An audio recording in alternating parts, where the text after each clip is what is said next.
Hi అండి. ఈరోజు మన హోటల్లోకి సరుకులు వచ్చినాయి. ఏంటి చూస్తున్నారు కదా, ఏమేమి సరుకులు తెచ్చాము ఏంటి అనేది మరి మీకైతే చూపిస్తాను. మీరు ఏ బ్రాండ్ వాడతారు ఏంటి అని అడిగారు కదండి. మరి ఇప్పుడు మేము ఏం మినపగుళ్ళు వాడతాము, ఉల్లిపాయలు ఎలా వాడతాము, కొబ్బరికాయలు ఎలాంటివి తెస్తాము, ఏంటి మైదా ఎలాంటిది ఏంటి అనేది మొత్తం చూపిస్తానండి మీకు క్లియర్గా.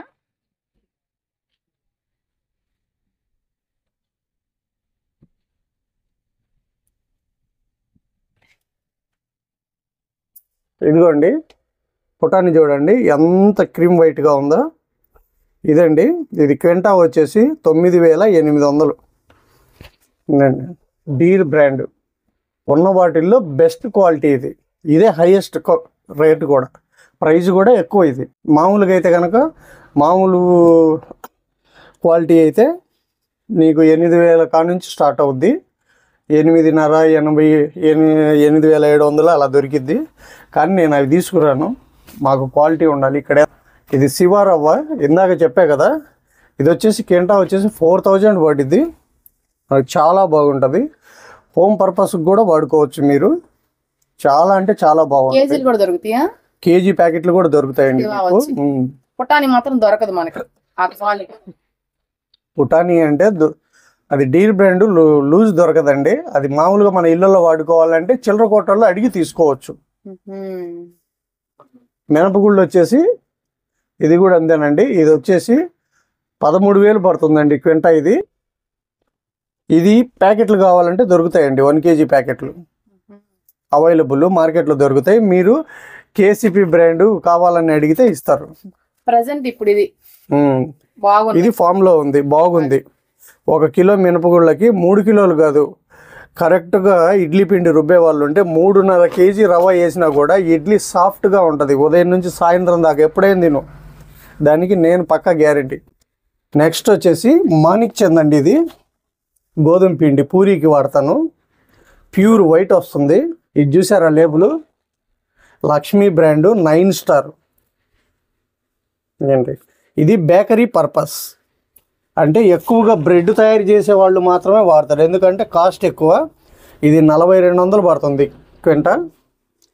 ఇది కాస్ట్ అండి. ప్రీమియం మైదా ఇది. దీంట్లో ఎటువంటి కెమికల్స్ ఉండవు, ఇంకేం ఉండవు. ఇదిగోండి, ఇది పచ్చిపప్పు మేము బజ్జీకి వాడతాను. నేనైతే ఏ రైస్ ఫ్లోర్ కానీ ఏది కానీ కల్తీ చేయనండి, ఇలాగే డైరెక్ట్గా వాడతాను.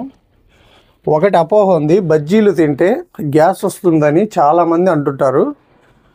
ప్యూరిటీగా శనగపప్పు మిల్లులో వేసి ఆడించి బజ్జీలు వేసుకుంటే మీకు గ్యాస్ రాదు. ఏంటి దాంట్లో ఏదైనా కల్తీ ఉన్నప్పుడు మాత్రమే గ్యాస్ వస్తుంది. ఈ కొబ్బరికాయ వచ్చేసి బెంగళూరుదండి. ఇది 29 రూపాయలు పడుతుందండి మార్కెట్లో నాకు. ఏంటి ఇది ఎందుకు వాడతానంటే, మన కోనసీమది ఆయిల్ వస్తుందండి, చప్పగా ఉంటుంది కొబ్బరి. మీరు కావాలంటే ఆ కొబ్బరికాయ తెచ్చి తిని చూడండి కొబ్బరిని. ఇదేంటంటే దీంట్లో స్వీట్నెస్ ఎక్కువ, అందుకు కాబట్టి చట్నీకి కొబ్బరికాయ వాడితే చాలా టేస్టీగా ఉంటుంది. కాబట్టి నేను రేట్ ఎక్కువైనా ఇవే తీసుకొస్తాను. ఆనియన్స్ అంటే అవైలబుల్ అండి ఇప్పుడు మార్కెట్లో చాలా తక్కువగా ఉన్నాయి. ఈ సైజ్ ఆనియన్స్, ఇది సోలాపూర్దండి. ఈ సైజ్ ఆనియన్స్ వచ్చేసి 25 రూపీస్ పడుతుంది. ఇప్పుడు చూడండి చాలా ఎంత బాగా చక్కగా ఉన్నాయో. ఇదండి, మీరు ఎవరైనా కొత్తగా హోటల్ స్టార్ట్ చేయాలనుకున్న వాళ్ళు, ఇక్కడ కత్తి ఎవడబడింది, పాలు దిగిద్ది.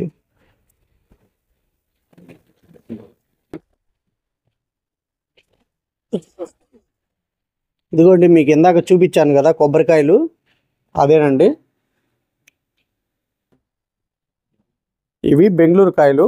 నేను ఎప్పుడైనా కూడా చిల్లర కొట్లలో సాల్ట్ ప్యాకెట్ కూడా కొనండి, నాకు నచ్చదు. నేను బజార్కి వెళ్ళి, మా ఖాతా కొట్లు ఉన్నాయండి. నేను ఇప్పుడు కాదండి, 25 సంవత్సరాలు ఈ ఫీల్డ్లోకి వచ్చి, అప్పటి నుంచి నేను ఒకే కొట్టు మార్చను. ఉల్లిపాయలు కూడా ఇదిగోండి, 1 గంట ఉల్లిపాయలు వేసుకొచ్చాను ఇప్పుడు. ఎందుకంటే సమ్మర్ కదా, ఎక్కువ వేడి తగిలితే పాడవుతాయని ట్రిప్కి 1 గంట, గంటన్నర మాత్రమే వేస్తాను. ఇది కూడా చూడండి, మీకు లోపల ఒక బస్తా తీసి చూపించాను కదా. ఇదిగో ఇప్పుడు కూడా చూడండి, చూస్తున్నారు కదా, ఈ సైజ్ అండి 25 రూపీస్ మార్కెట్ నడుస్తుంది. చాలా బాగుంటుంది. ఈయన నాకు 10 సంవత్సరాలుగా తెలుసండి. ఈయన షాప్లోనే కొంటాను. మా గుంటూరు మార్కెట్లో ఈయన దగ్గర ఒక రూపాయి ఎక్కువ ఉన్నా కూడా క్వాలిటీ మాత్రం నెంబర్ 1గా ఉంటుంది. అందుకు కాబట్టి ఆయన దగ్గరే కొంటానండి.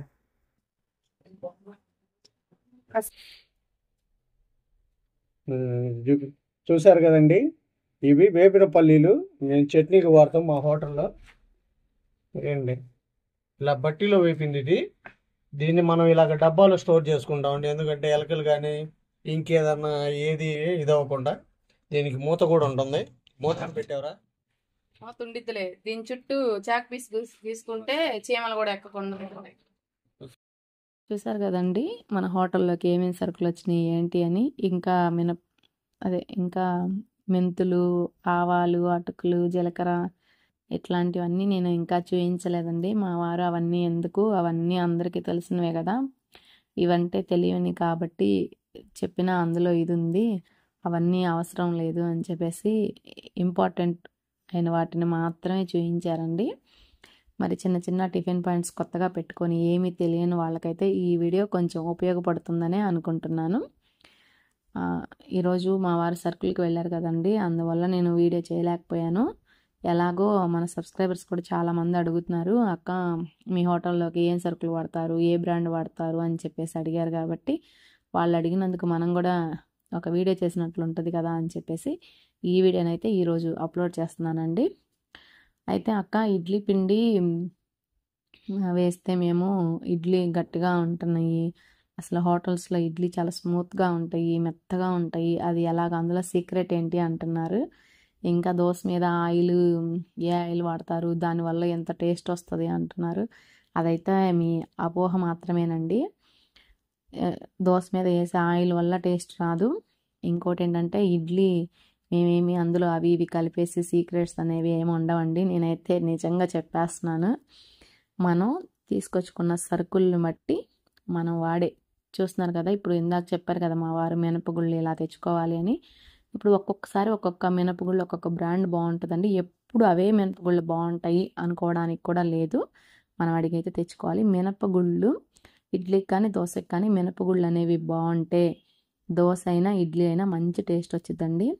నేను చాలామంది చూశాను, ఇడ్లీ పిండి వేస్తుంటే ఇట్లా నీరు గారిపోయినట్లు అట్లా వస్తూ ఉంటుంది. అట్లా కాదండి. నేను మన ఛానల్లో ఇడ్లీ పిండి వీడియో చాలామంది అడిగారు, అది చేస్తాను. ఇడ్లీ పిండి వేస్తే వెన్నపూస ఉంటుంది కదండి, వెన్నపూస అట్లా రావాలండి ఇడ్లీ పిండి. అది అలా ఎందుకు వచ్చింది అంటే మనం తెచ్చుకునే మినపగుళ్ళల్లోనే ఉంటుందండి. ఇంకా పెద్ద సీక్రెట్స్ అయితే ఏమీ ఉండవండి. అంటే సీక్రెట్ అని చెప్పేసి దానికి 4 వీడియోలు చేయడం అట్లా నాకైతే ఇష్టం లేదండి. ఏదైనా ఉన్నదన్నట్లు మొహమాటం లేకుండా చెప్పేయాలి. అదేనండి నాది కానీ మా వారి ఇద్దరి మనస్తత్వాలు అలాంటివే. కాబట్టి మినపగుళ్ళల్లోనే ఉంటుందండి. దాన్ని ఎక్కువసేపు నానబెట్టకుండా తక్కువసేపు నానబెట్టి చక్కగా మీరు గ్రైండర్ వేసే దాంట్లో ఉండిద్ది. ఆ గ్రైండర్ ఎలా వేయాలి ఏంటి అని చెప్పేసి నేను వీడియో అయితే చేసి చూపిస్తానండి. అంతకు మించిన సీక్రెట్స్ అయితే ఏమీ లేవు. కాబట్టి సరుకులు మంచిగా తెచ్చుకుంటే, మంచి క్వాలిటీవి తెచ్చుకుంటే టేస్ట్ అనేది ఆటోమేటిక్గా అదే వచ్చిందండి. మరి ఈ వీడియో అయితే మీకు నచ్చిందనే అనుకుంటున్నాను. నచ్చితే కనుక ఒక లైక్ చేయండి, షేర్ చేయండి. మన ఛానల్ని సబ్స్క్రైబ్ చేసుకోవడం మాత్రం మర్చిపోకండి.